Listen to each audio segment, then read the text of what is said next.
the blade goes from side to side. So you just pull it on.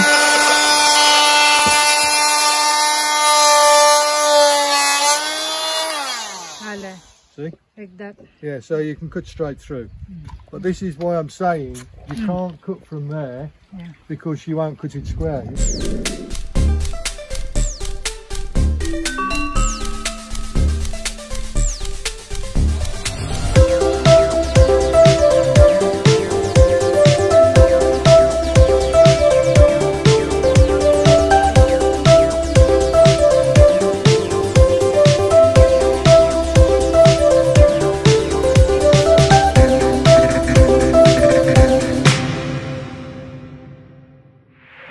Amigos, good morning, Feliz Domingo, Happy Sunday. Andito na lang po tayo sa amin project veranda. Ang task ko naman today is, sandali, pakita ko sa inyo. Okay, ito po ang aking gagawin ngayon. Binutasan na ni Don Pedro. My task is to ito naman ang aking puputulin para makagawa ng hole at magkasya ang wood na ito. May isa na po ako nagawa. Pakita.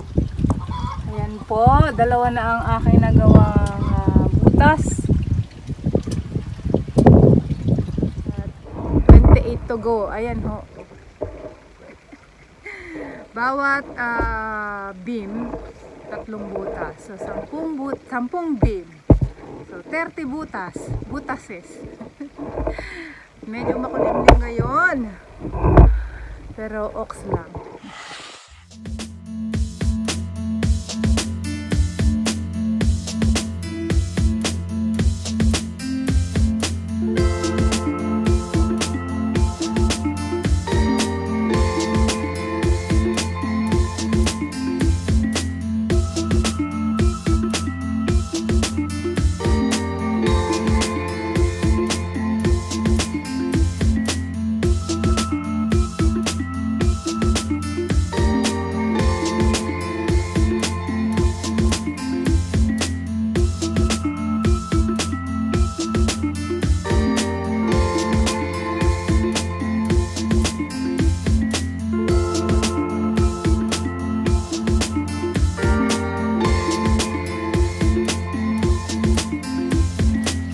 Na po ang aking mga nagawa.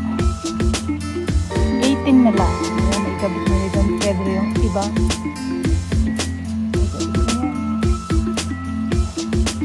18 na lang.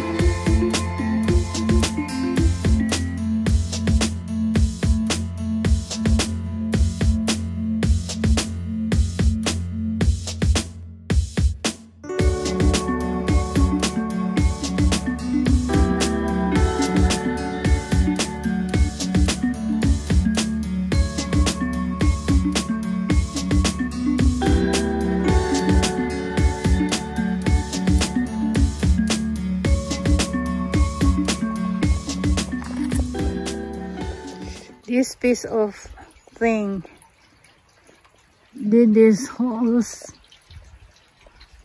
30 holes, and gave in after the last after the last hole. It's broken. Thank you so much for working for me.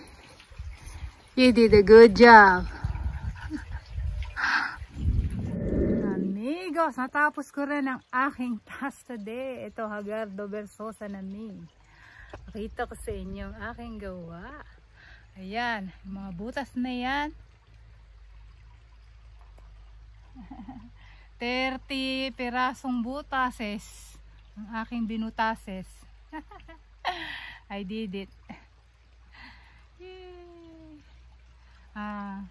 Tapos ilalagay na ito ni Don Pedro bago namin ilagay ang bubong. Lapit na matapos.